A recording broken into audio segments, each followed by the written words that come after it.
19 साल की निकिता आप्टे कॉलेज से क्लासेस से घर नहीं पहुंचती। मैडम कल निकिता कॉलेज आई थी, मैं उससे मिली भी थी। गायब होने के 2 दिन बाद 29 अप्रैल को निकिता की लाश जंगल में एक पेड़ से लटकी मिलती है। ताई सुसाइड नहीं कर सकती। पिछले 1.5 साल से मेरा उसका अफेयर चल रहा था। निकिता की बेस्ट फ्रेंड आरती तांबे भी विनीत को चाहती है और उसे लेकर निकिता और आरती के बीच इस कदर झगड़ा हुआ कि दोनों सहेलियां पिछले 3 महीने से एक दूसरे से बात तक नहीं कर रही।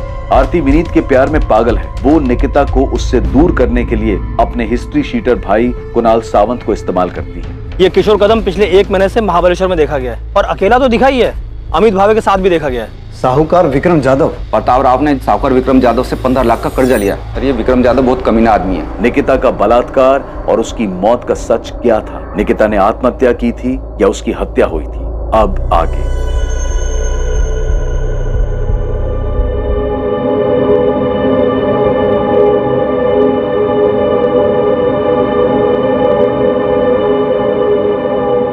इंसानी दिमाग के बारे में सिर्फ एक चीज निश्चित है और वो है उसकी अनिश्चितता। इच्छा और स्वार्थ इंसान की सोच को किस हद तक गिरा सकती है, इसकी कल्पना कर पाना भी असंभव है। वो क्या चीज है जो इंसान के दिमाग को गलत काम, जुर्म करने के लिए उकसाती है, ये कह पाना मुश्किल है।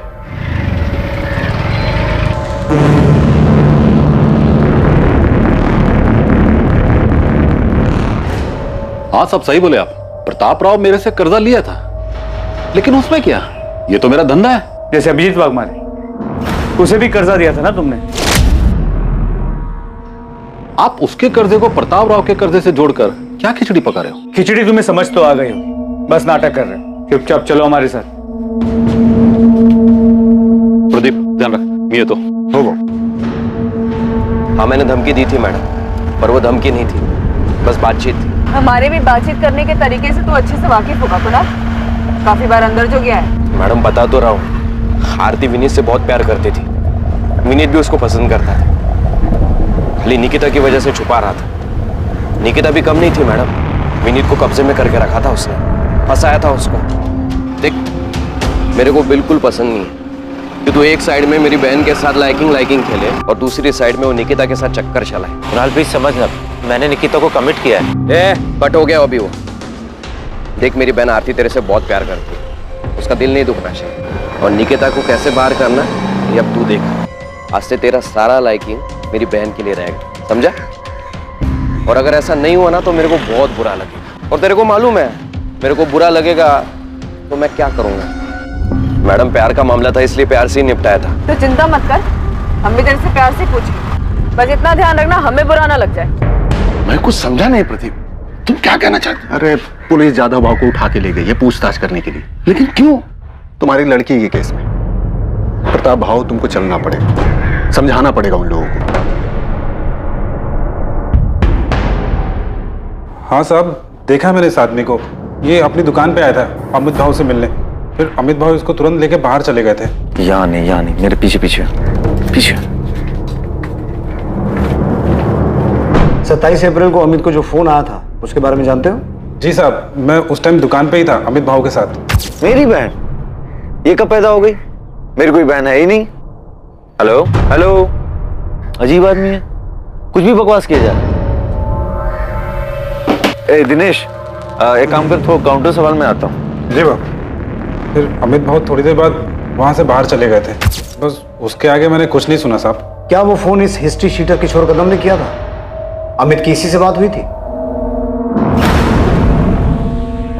अमित भाई आपका काम हो गया, अभी लड़की आपको कोई परेशान नहीं करेगी। दिनेश, तुम इकलौते आदमी हो जिसने अमित को किशोर कदम के साथ मिलते जुलते देखा था।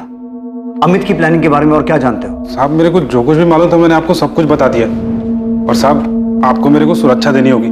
साहब अमित भाव बहुत खतरनाक आदमी है साहब, उसको ये सब मालूम पड़ेगा। घबराओ मत दिनेश, तुम्हें कुछ नहीं होगा।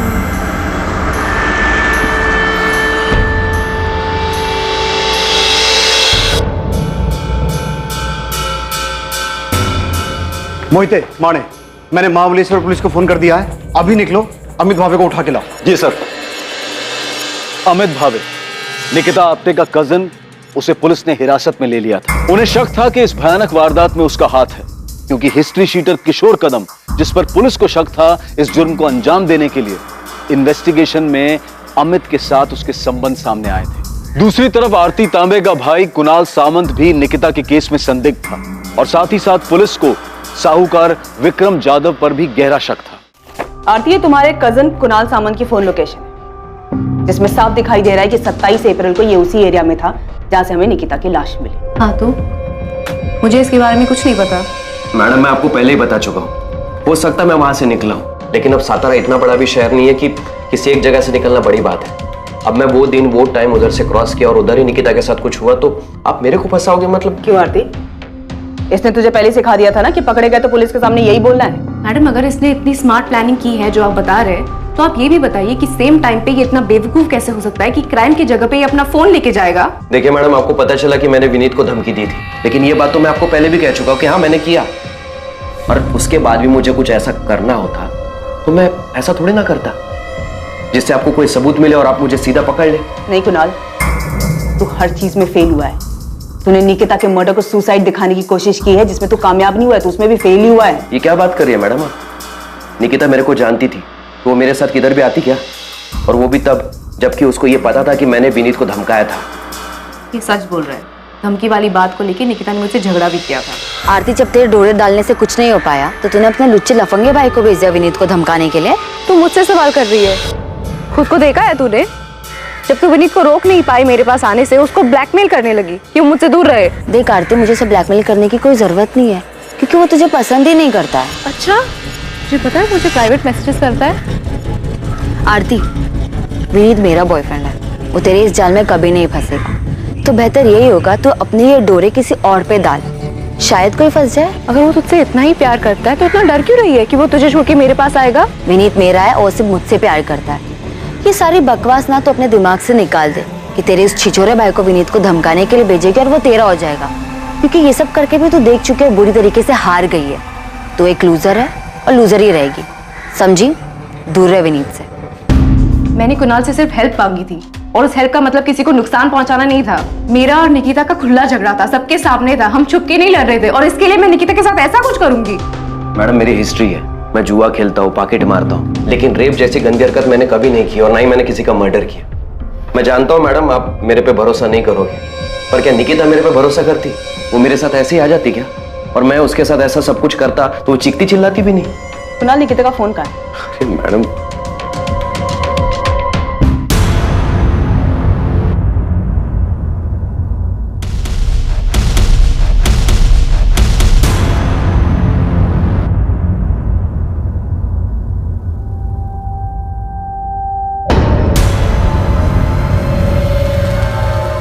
हमारे पास सबूत है कि 27 अप्रैल को जब निकिता का रेप और मर्डर हुआ था तो क्राइम सीन के आसपास ही था। मैडम, उस दिन मैं किसी काम से वहां गया होऊंगा, पर मैं निकिता को नहीं मिला। मैंने उसके साथ कुछ भी नहीं किया मैडम, मैं सच बोल रहा हूँ। ये एक लव ट्रायंगल था जहाँ पे हम एक दूसरे के खिलाफ थे, दुश्मन थे, हम एक दूसरे के, झगड़ा करते थे हम एक दूसरे के साथ, लेकिन फिर भी मैं कुणाल को निकिता के पीछे नहीं भेजूंगी। इतनी सी बात आपको समझ नहीं आती? नहीं आ रही, क्योंकि ये झूठ है आरती। सच ये है कि तूने इस गुंडे को भेजा था विनीत को धमकाने के लिए कि ये निकिता से दूर है, लेकिन ऐसा हुआ नहीं। सच ये है कि निकिता अब जिंदा नहीं है, ये बताने के लिए कि ये गुंडा कई बार गया तो उसे धमकाने के लिए। सच ये है कि निकिता जिंदा नहीं है, बताने के लिए कि उसका रेप और मर्डर इसी कुणाल ने किया है। और इन सब के बावजूद तेरी सारी दलीलें झूठी साबित होती है, क्योंकि जब ये सब हुआ था तू क्राइम सीन के पास था। तुम दोनों से ना बहुत प्यार से बात कर ली है मैंने, तुम दोनों को प्यार की भाषा पच नहीं रही। मोहिते, डाल इसको जेल में और तब तक कूद जब तक सच बाहर नहीं आ जाता है। अरे मैडम, मेरी बात तो सुनिए।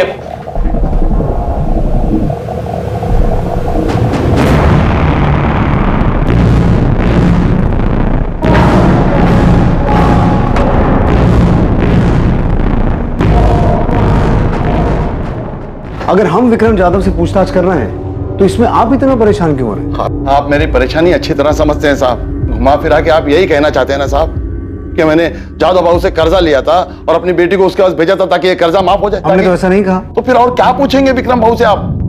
मेरी चचेरी बहन के बेटे अमित के खिलाफ सबूत है ना आपके पास, उसने किया है सब कुछ, पूछिए उससे। हम ना तो अमित भावे को बख्शेंगे ना ही विक्रम जाधव को, फिर चाहे आप खुद निकिता के पिता आके हमें ये क्यों ना कहें कि हमें किससे पूछताछ करनी है और किससे नहीं।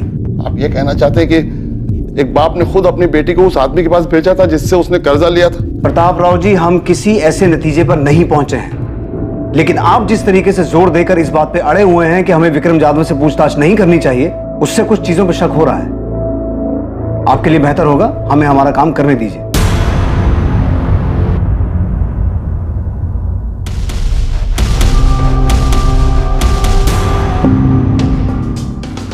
अलका और अभिजीत के सुसाइड करने के बाद मैं माना था मैं गलती किया था, एक जानवर जैसा नहीं, तू जानवर ही है विक्रम जाधव। हाँ साहब, मैं माना मुझे वैसा नहीं करना चाहिए था। जिस बात से बाद में तो अदालत में मुकर गया कि तूने अलका वाघमारे के साथ ऐसा कुछ किया था, और वो बेचारी भी मरने से पहले सब कुछ छोड़ के नहीं गई जिससे तुझे तेरे किए की सजा मिले। सूर्वे, हमारे पास इस बात के पुख्ता सबूत थे कि अलका वाघमारे को विक्रम जाधव की कोठी के बजाय फ्लैट पे बुलाया गया अकेले, जो कि मानदेव चौक में है। हमने विक्रम जाधव को अरेस्ट भी किया और उसने यही कहा कि उसने कभी पैसों को लेकर अलका या उसके पति पे दबाव नहीं डाला। मूल तो छोड़ो, 2 साल से ब्याज भी नहीं दे पा रहे थे, जिसका इसने फायदा उठाया, और जब ये नहीं टूटा तो हमने इसके राइट हैंड प्रदीप को तोड़ा। एक आदमी और एक औरत ने सुसाइड किया प्रदीप, और तू जानता है कि ये सब तेरे उस जादव भाव के इशारे पे हुआ है। देख, वो तो जेल में जाएगा ही, अगर तू नहीं बोला तो तू भी जेल जाएगा। सच बोल रहा हूँ, अलका बहन खुद उधर आई थी। साहब ने खाली अभिजीत भाव को बोला था, अभिजीत भाव ने खुद अलका बहनी को उधर भेजा था। जादव भाव, इनके घर का कीमत अभी कुछ 14-15 लाख होगा, उतने में हो जाएगा। भाव, मैं हाथ जोड़ता हूं भाव, ऐसा मत करो भाव, सर से छत मत छीनो भाव, मैं सारा पैसे दे दूंगा भाव। तू खाली बोलता है, लौटाता नहीं। शुरू में खाली 4 महीना तू ब्याज भरा है, उसके बाद हर बार तू आता है खाली जबान देकर चला जाता है। अभी क्या करेगा तेरा खाली जबान का मैं? जैसे जैसे होगा पैसे दे दूंगा भाव। ठीक है, अभी अगर तू ये जबान और दुहाई देने की बात छोड़कर कुछ और देने की बात करे तो मैं तेरा थोड़ा बहुत ब्याज, थोड़ा बहुत क्यों, बहुत सारा पैसा भी माफ कर सकता हूं। जादव भाव ने खाली प्रपोजल दिया था, कोई जबरदस्ती नहीं की थी। प्रपोजल नहीं कहते इसे कहते हैं मजबूरी का फायदा उठाना, समझा? जिस दिन तेरे सेठ ने अलका के साथ ये सब कुछ किया था ना, उसी दिन अलका और उसके पति अभिजीत ने सुसाइड कर लिया था। पाड़ेकर, तुम्हें क्या लगता है निकिता के केस में भी यही हुआ होगा? इस विक्रम जाधव ने निकिता के बाप को प्रपोजल दिया, विक्रम ने निकिता के साथ जबरदस्ती की और 100% यही हुआ होगा। नहीं तो एक सीधी सादी पढ़ने लिखने वाली लड़की जिसकी लाइफ में कोई प्रॉब्लम नहीं है, वो भला अचानक सुसाइड क्यों करेगी?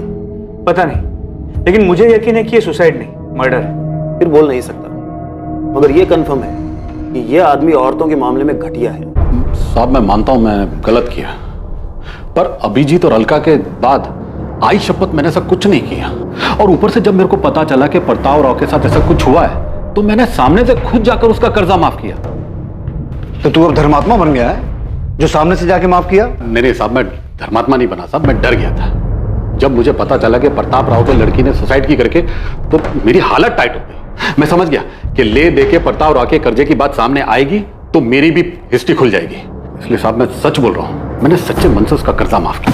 साले, पहले उसकी बेटी के साथ ये सब करेगा, फिर कर्जा माफ करने का नाटक करेगा? नहीं साहब, मैंने कुछ नहीं है किया साहब। आप बेकार में मेरे पीछे पड़ के असली मुजरिम को खुला छोड़ रहे हो। आई शपथ, मैं बोल रहा हूं साहब, मैंने कुछ नहीं किया साहब, मैंने कुछ नहीं किया। सचिन, इसके राइट हैंड प्रदीप को उठाओ। अलका वाघमारे केस में वो टूटा था, इस केस में भी वही टूटेगा। अभी इससे धुलाई करो उसकी। लेकिन सर, मुझे नहीं लगता कि इस केस में ये विक्रम इन्वॉल्व है। अलका वाघमारे केस में विक्रम ने अलका का यूज किया और उसके बाद अलका और उसके पति ने सुसाइड किया। लेकिन सर, इस केस में सचिन, मैं जानता हूं तुम्हें लगता है ये सुसाइड नहीं मर्डर है, लेकिन अगर कोई इस केस को सुसाइड की शक्ल देकर मर्डर को छुपा सकता है तो सुसाइड को कवर अप करने के लिए कोई इस केस को मर्डर की शक्ल भी दे सकता है। ये जादव बहुत घटिया इंसान है। ब्याज कम करने के नाम पर अभिजीत वाघमारे को उसकी बीवी को अपने पास बुलाने का प्रपोजल दे सकता है, तो ये भी कर सकता है। ऐसे वाहियात इंसानों की फितरत कभी जाती नहीं। इसे लगा ही नहीं होगा कि निकिता सुसाइड कर सकती है। इसे क्या, निकिता के बाप को भी नहीं लगा हो। बाहर वाले लोग जो बातें बना रहे हैं तो अलग, पर मालती, शिवम, तुम लोग मुझसे ऐसे घटिया सवाल कैसे कर सकते हो कि मैंने निकिता को जादव के पास भेजा था? तुमको लगता है कि मैं ऐसा करूंगा? और आपको क्या लगता है ताई सुसाइड क्यों करेगी? उस आरती की वजह से। उसने सुसाइड नहीं किया है, ये सब उस कमीने अमित भावे ने किया है। उसने पुलिस को झूठ बोला है कि उसको गुमनाम फोन आया था। ये सब उस हिस्ट्री शीटर किशोर कदम ने किया है। पुलिस उस किशोर कदम को पकड़ नहीं पा रही है, इसलिए अपने आप को बचाने के लिए विक्रम की बलि चढ़ाना चाहती है।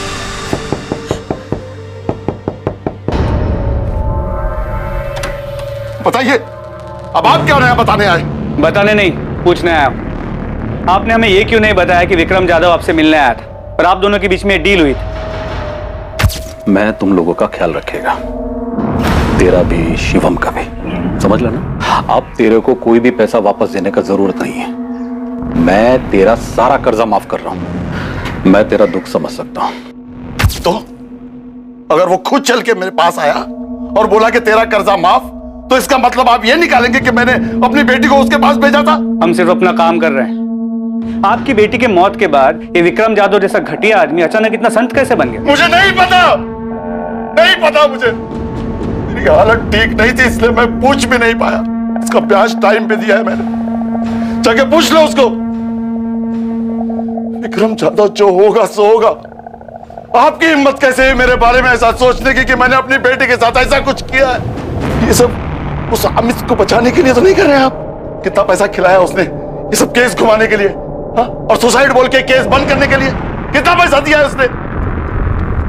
एक कॉल क्या आ गया मेरे फोन पे, आप लोग तो मेरे पीछे हाथ धोकर पड़ गए, जैसे मर्डर मैं नहीं किया। किशोर कदम कहाँ है? अरे कौन किशोर कदम? मैं किसी की दो डंडे की औकात नहीं तेरी, हमें पता है। वो गुमनाम आदमी का फोन नहीं था, निकिता के फोन से वो फोन तुझे किशोर कदम ने किया था। मैं तो पूछ रहा हूँ, साहब लोग पूछेंगे नहीं, सीधा तेरी आवभगत शुरू करेंगे, आरती उतारेंगे तेरी लॉकअप में।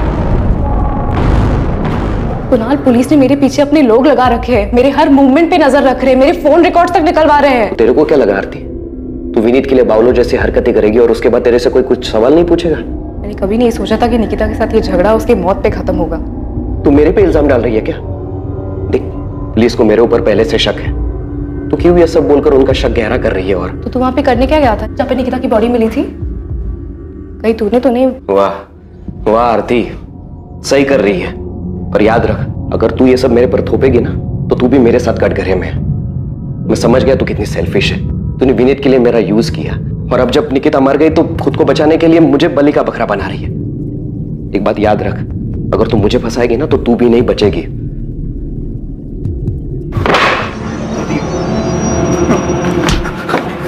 पिछली बार तू बच गया था, इस बार नहीं बचेगा। मैं सच बोल रहा हूं, तेरी लाश तक नहीं मिलेगी।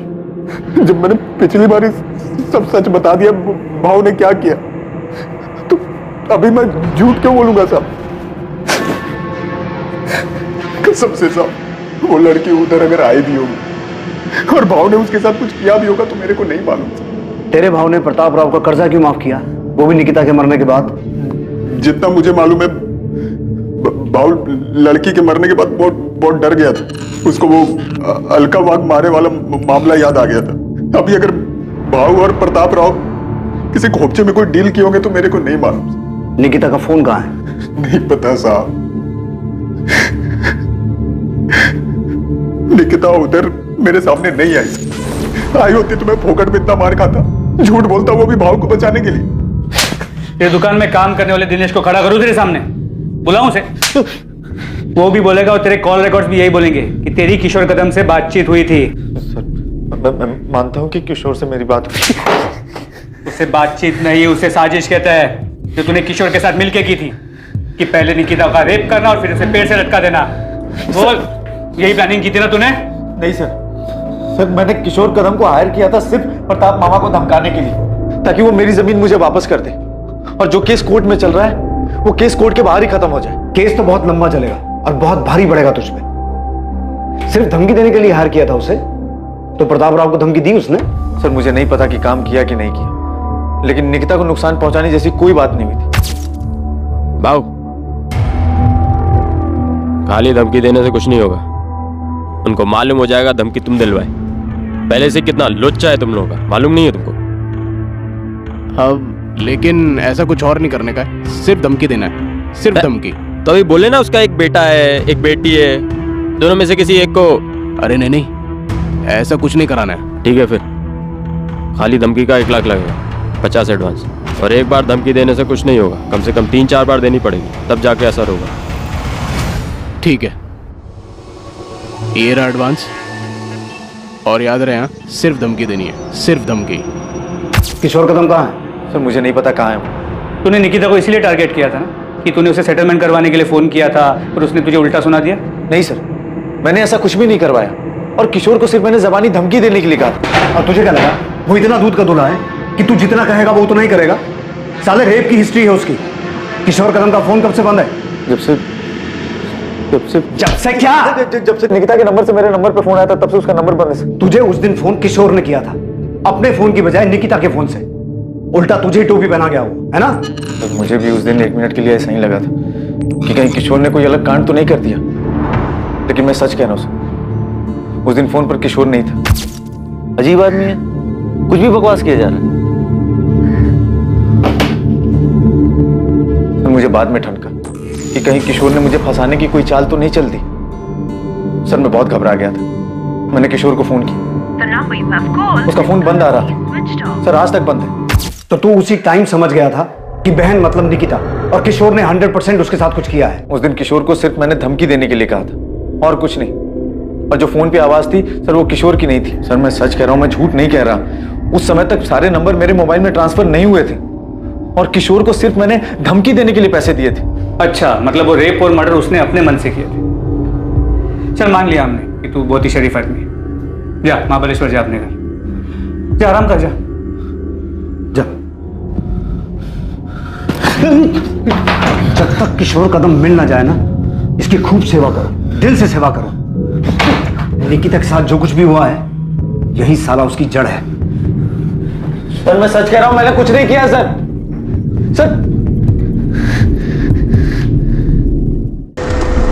क्या वाकई किशोर कदम ने अमित की बात अनसुनी करते हुए इस जुर्म को अंजाम दिया था? अमित भावे की बात का तथ्य तब तक साबित नहीं हो सकता था जब तक किशोर कदम पुलिस के हाथ नहीं लगता और उससे पूछताछ नहीं हो जाती। किशोर तक पहुंचने के लिए पुलिस ने महाराष्ट्र के हर शहर में उसकी तलाश शुरू कर दी थी। उसकी खबर देने वाले को इनाम देने की घोषणा तक की गई थी। किशोर को गिरफ्त में लेने के लिए शहर और शहर के बाहर के सभी पुलिस नेटवर्क उसकी तलाश में लगा दिए गए थे।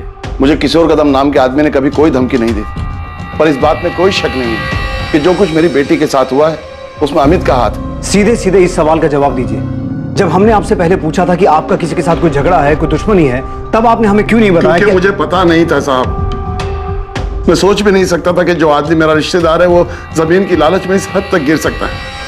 मुझे ये भी कहां पता था कि निकिता का कोई बॉयफ्रेंड था, और ना ये पता था कि रोज की तरह वो उस दिन भी कॉलेज तो जा रही थी पर कभी लौट कर नहीं आई थी, और मिलेगी भी तो इस हाल में। किशोर कदम अब पुलिस के लिए सबसे अहम संदिग्ध था, पर क्या वो सच में गुनहगार था? अमित ने जो उसे काम सौंपा था उसने उससे बढ़कर ये घिनौनी हरकत की थी। दूसरी तरफ विक्रम जाधव, जिसने निकिता के पिता को कर्जा दिया था, और कुणाल सामंत, जिसने अपनी बहन के लिए विनीत को धमकी दी थी, वो दोनों भी संदिग्ध बने हुए थे, लेकिन उनके खिलाफ कोई पुख्ता सबूत नहीं मिल पा रहे। इन सब के अलावा भी कोई था जो इन घटनाओं से परेशान था जो निकिता के साथ घटी थी। ऐसा भी कुछ था जो निकिता का बॉयफ्रेंड विनीत शुरू से जानता था, या शायद बहुत कुछ जानता था जो उसने पुलिस को नहीं बताया था। क्या विनीत कुछ छुपा रहा था? सर, किशोर कदम कोल्हापुर में पकड़ा गया है। ग्रेट। इस केस की सबसे अहम कड़ी अब हमारे हाथ लगी है। प्रतिमा, क्या लगता है तुम्हें, विक्रम जाधव और कुणाल सामंत को अब अंदर रखने से कोई फायदा है? उनसे और कुछ मिल सकता है? सब विक्रम जाधव के एंगल में अभी तक हमें कुछ भी नहीं मिला है। हमने काफी लोगों से पूछा, काफी छानबीन की, लेकिन किसी ने भी निकिता को उसकी कोठी या फिर उस फ्लैट के आसपास नहीं देखा जहाँ पे उसने अलका वाघमारे को बुलाया था। और कुणाल सामंत? सर, उससे भी हर तरीके से पूछताछ की, लेकिन वो टूटने को तैयार ही नहीं है। सर, मुझे अभी भी लगता है कि आरती का इससे लेना देना है। जो अमित के केस में है वो आरती के साथ भी हो सकता है। कि बात सिर्फ निकिता को विनीत से अलग करने की थी, लेकिन कुणाल उससे आगे बढ़ गया। सर, अब तो आरती को भी लगता है कि कुणाल ने किया है। बोल रहा हूँ ना साहब, मैं 27 अप्रैल को था ही नहीं इधर ही सतारा में। किशोर तो एक केस में बेल पे है ना, पर घबरा मत, इस केस में तो जेल नहीं जाएगा। हाँ साहब, इधर एनकाउंटर करके केस बंद करने का प्लान है, तो इधर ही ठोक दो ना। काय को खाली फोकट सतारा में लेके जा रहे हो? मैंने तो सिर्फ अपना हिस्सा मांगा था, क्या गलत कर रहा था? क्या गलत है इसमें? ऐसे किसी गुंडे को पैसे देकर धमकी दिलवाना सही काम है? पैसे देकर धमकी इसलिए दिलवाई ताकि कोर्ट के बाहर से मामला सेटल हो जाए। अमित जो आदमी गुंडा है, पैसे लेकर धमकी दे रहा है, वो और कुछ करेगा तो रोक लेगा उसे। फंसा दिया ना उसने तुझे। सोचा है कभी तेरी वजह से निकिता के साथ में क्या हुआ है? भाई मैंने उससे नहीं कहा निकिता के साथ ये सब करने के लिए, मैंने तो सिर्फ उससे कहा। अमित याद रखना, अगर ये पता चला ना कि निकिता के साथ में उसी ने सब कुछ किया तो तू भी उसी जुर्म में अंदर जाएगा। जरा से जमीन के लालच ने तुझे क्या से क्या बना दिया।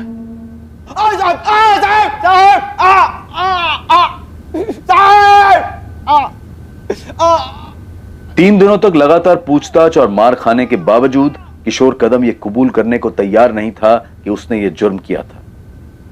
वो सिर्फ इस जुर्म से ही नहीं बल्कि इस बात से भी इनकार कर रहा था कि अमित भावे से पैसे लेने के बावजूद उसने कभी निकिता को निशाना बनाया या उसके परिवार के किसी इंसान को धमकी भी दी थी।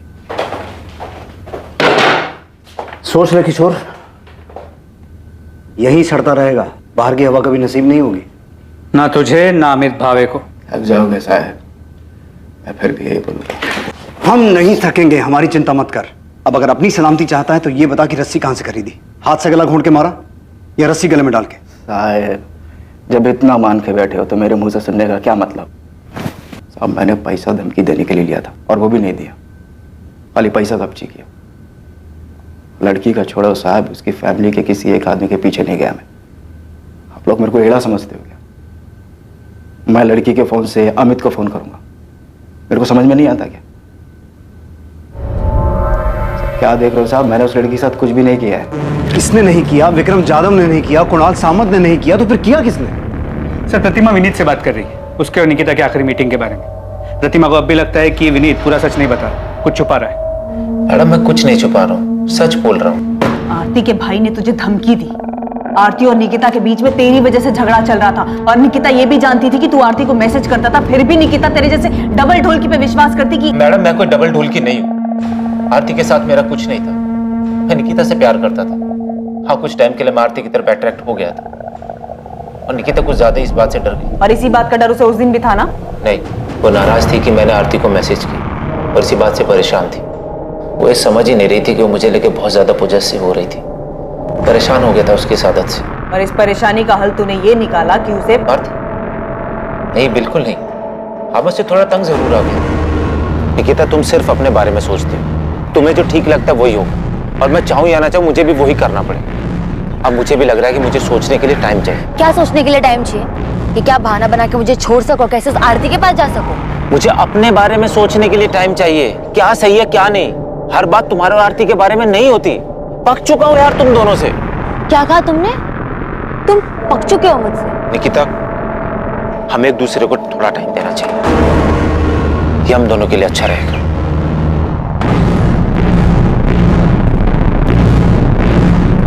Bye bye.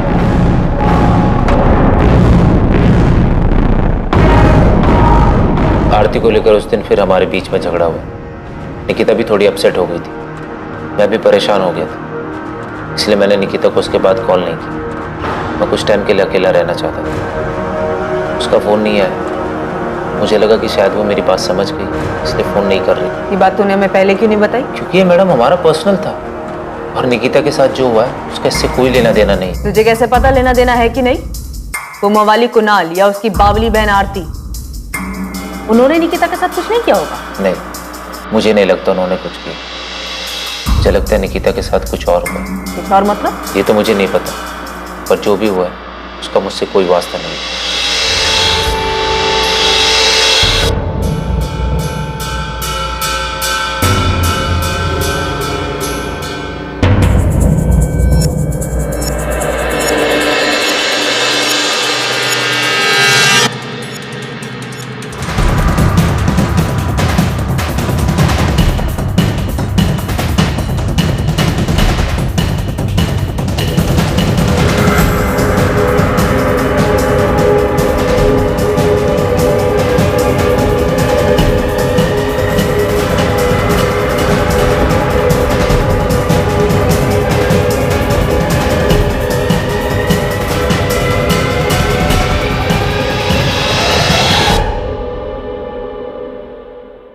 सर मुझे लगता है कि हम इस बात पे अटक गए हैं कि निकिता का मर्डर हुआ है, जो कि इन सस्पेक्ट में से किसी ने अपना मकसद पूरा करने के लिए किया है। प्रतिमा फिर से ये मत कहना कि तुम्हें अब भी लगता है कि ये सुसाइड का केस।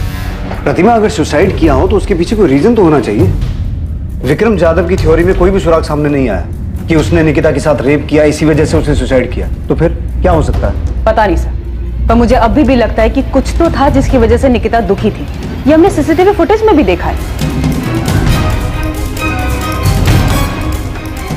प्रतिमा, हमें यह भी पता है कि उसके मरने से पहले उसके साथ रेप हुआ था। यस सर, याद है मुझे। सर ये सुसाइड नहीं मर्डर है। अगर हम ये मान भी लेते हैं कि विक्रम जाधव ने उसके साथ कुछ किया था, वो उसे बर्दाश्त नहीं कर पाई और उसने सुसाइड कर ली, तो तब भी उसके फोन के गायब होने के पीछे क्या कारण हो सकता है? क्या उसने सुसाइड करने से पहले अपना फोन खुद फेंक दिया जो आज तक नहीं मिला? सर, इससे ये साफ हो जाता है कि ये सुसाइड नहीं मर्डर है, और ये मैं 100% श्योर होके कह सकता हूं।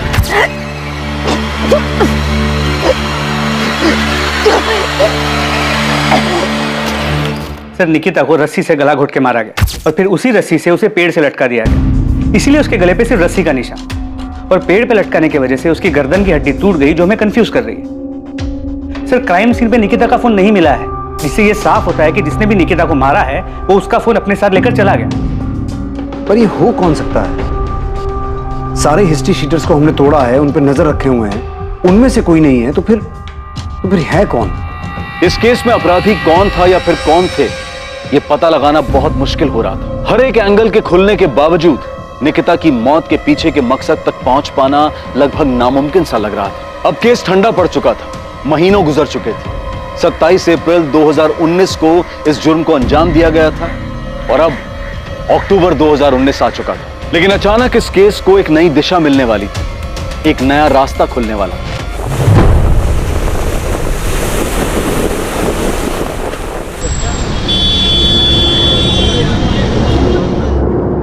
हाँ, IMEI नंबर यही है। ये निकिता आप्टे का ही फोन है। कहाँ ऑन हुआ ये फोन? मुंबई में ऑन हुआ? जी सर। और निकिता के फोन में जो नंबर यूज हो रहा है वो ये है 44761। इस नंबर की पूरी डिटेल्स मंगवा ली है। हमने अपने नंबर से कॉल नहीं किया, मोहिते को भेजा है PCO से कॉल करने के लिए, ताकि पता चल सके कि ये नंबर ऑन है या नहीं। सर, ये नंबर ऑन है। मैंने PCO से फोन किया, ऐसे ही कोई नाम बदल कर बात की। किसी आदमी ने फोन उठाया था, बोला कि आपने जो नंबर लगाया रॉन्ग नंबर है। मैंने पूछा ये मुंबई का नंबर है? उसने कहा हाँ। सर, मैंने उससे और कुछ नहीं पूछा, ये सोच करके कहीं वो अलर्ट ना हो जाए। गुड, एड्रेस निकालो और उठाओ इस आदमी को। जी सर। और उसे पता ना चले कि हम उसके पीछे हैं।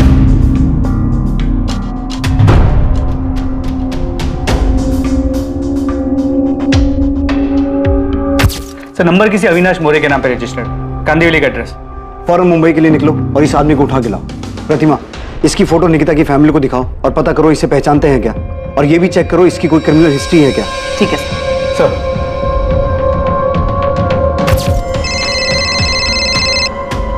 हाँ प्रतिमा, इस अविनाश मोरे का कुछ मिला? नहीं सर, निकिता की फैमिली भी इसे नहीं पहचानती, उन्होंने तो इसका नाम तक नहीं सुना। ताज्जुब की बात, इस अविनाश मोरे ने अब तक फोन स्विच ऑफ नहीं किया, लगातार ऑन आ रहा है। सर, मैंने साइबर टीम से दोबारा चेक किया, ये निकिता का ही फोन है।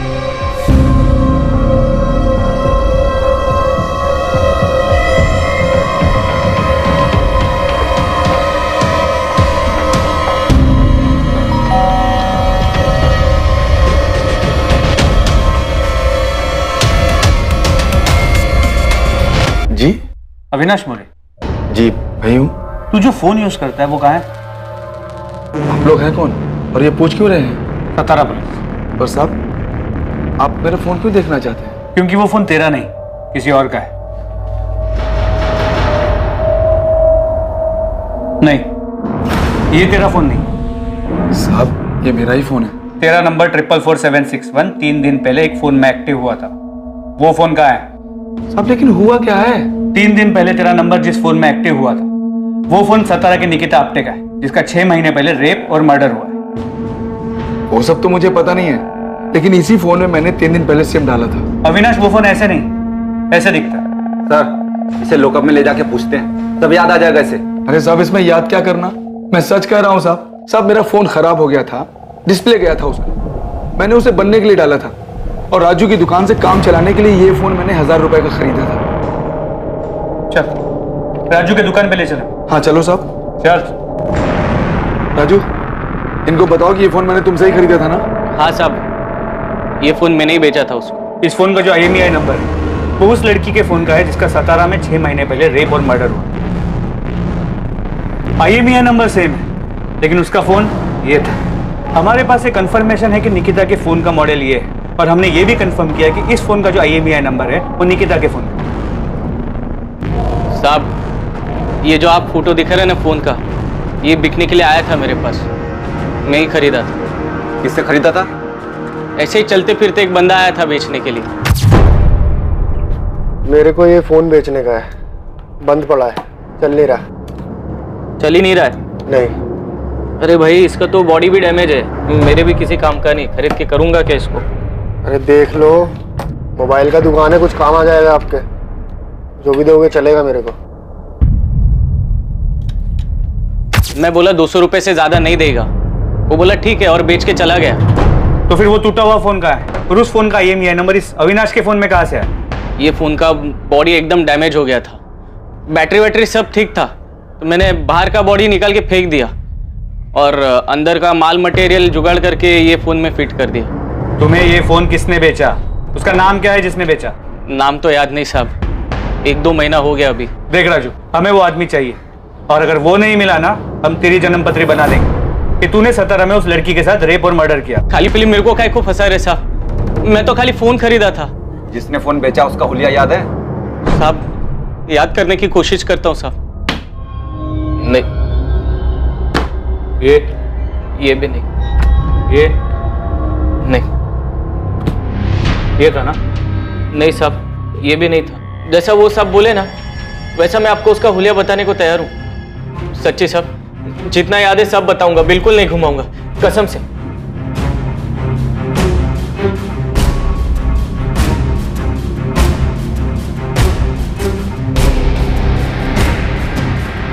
सर, राजू सच बोल रहा है। उसे जितना याद था उसने पूरी ईमानदारी के साथ याद करके स्केच बनवाया। ठीक है, फिर भी यहाँ मुंबई पुलिस को बोलता हूँ इस राजू पे नजर रखें और तुम पता करो कि निकिता के पहचान में कोई है जो स्केच वाले आदमी को जानता है। ठीक है सर। स्केच को तुम्हारे फोन और मेल दोनों पे भेजा। ये नहीं पता कि ये स्केच उस फोन बेचने वाले आदमी से कितना मिलता। तुरंत स्केच को सभी जगह भेजो और पता करो कि स्केच से मिलता जुलता दिखने वाला भी कोई आदमी है। यस सर, मैं सभी जगह सर्कुलेट कर देती हूँ। राजू की मदद से जो स्केच बनाया गया वो उस आदमी की शक्ल के काफी नजदीक था जिसने राजू की दुकान पर निकिता का मोबाइल बेचा था। वो आदमी वास्तव में मौजूद था और यकीनन 17 में ही था और निकिता से जुड़े लोगों में उसके बॉयफ्रेंड विनीत के अलावा ऐसा कोई नहीं था जिसने इस आदमी को देखा था या पहचान सकता था।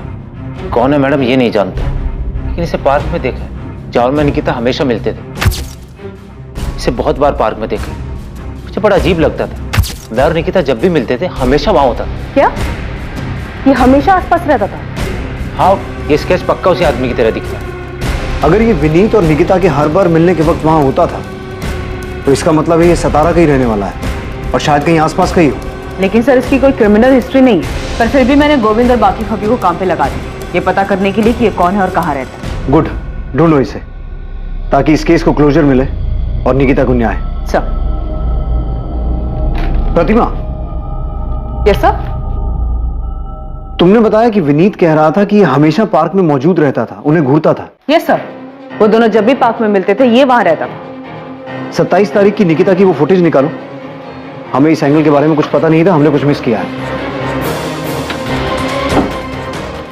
27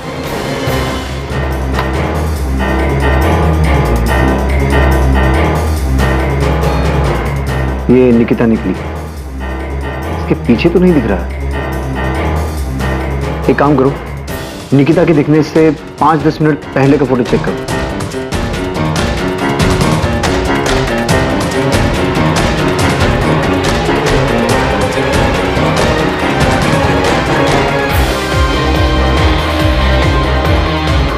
एक मिनट सर, स्टॉप कीजिए इसको। अब नॉर्मल कीजिए। यही है वो, तो यही है। हाँ हाँ सर, ये वही आदमी है। क्या इसी ने निकिता के साथ निकिता का मोबाइल इसके पास था जो उसने मुंबई में जाके बेचा। ये है कौन? साहब इस तरफ प्रशांत केलकर नाम है इसका, इलेक्ट्रिशियन है, यहीं सातारा का ही है। पुलिस ने इस आदमी का स्केच बनवाया था, उसे 27 अप्रैल की सीसीटीवी फुटेज में पहचान लिया गया और पुलिस अपने मुखबिर की मदद से उस तक पहुंच गई। जी चल आजा। क्या हुआ साहब, क्या बात हो गई? साले 6 महीने से भटका रहा है, पूछ रहा है क्या हो गया? मुझे नहीं पता क्या हुआ। चल अब चल। प्रशांत केलकर नाम है उसका, इलेक्ट्रिशियन है।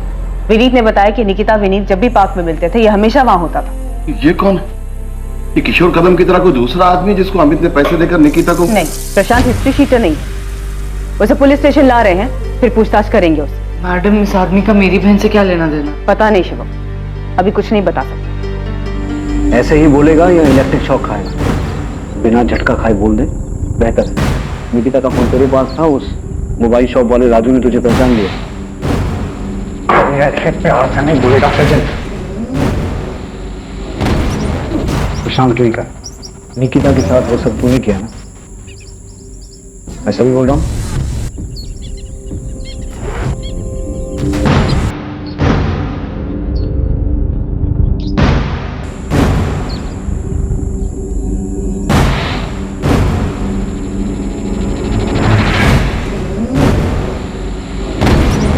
जी आप निकिता है ना? हाँ, क्यों? आपसे कुछ जरूरी बात करनी है। क्या बात करनी है? आप हो कौन? तो मैं आपके पापा को जानता हूँ। पहले बताओ तो सही, आप हो कौन? क्या बात करनी है आपको? ये क्या कर रहे हैं?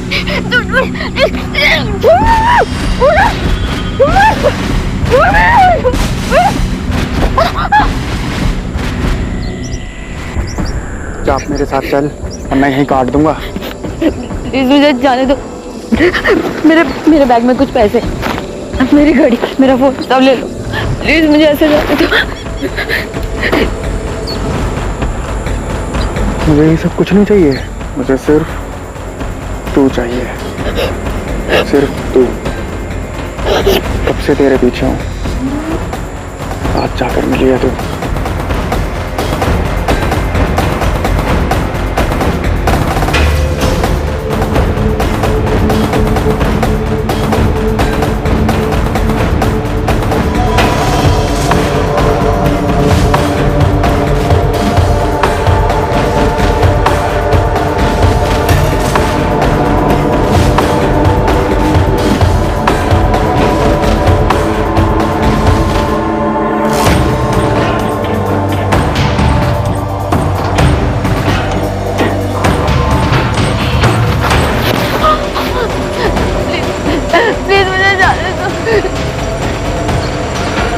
हटाए सब, मुझे तेरे को वैसे देखना है जैसे मैं तेरे को सपने में देखता हूँ।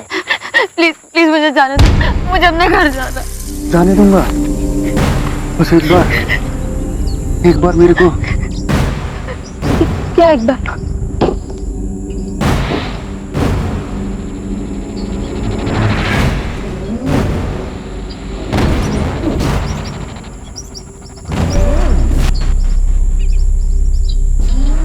ये ले, पहन ले।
बस यूं ही।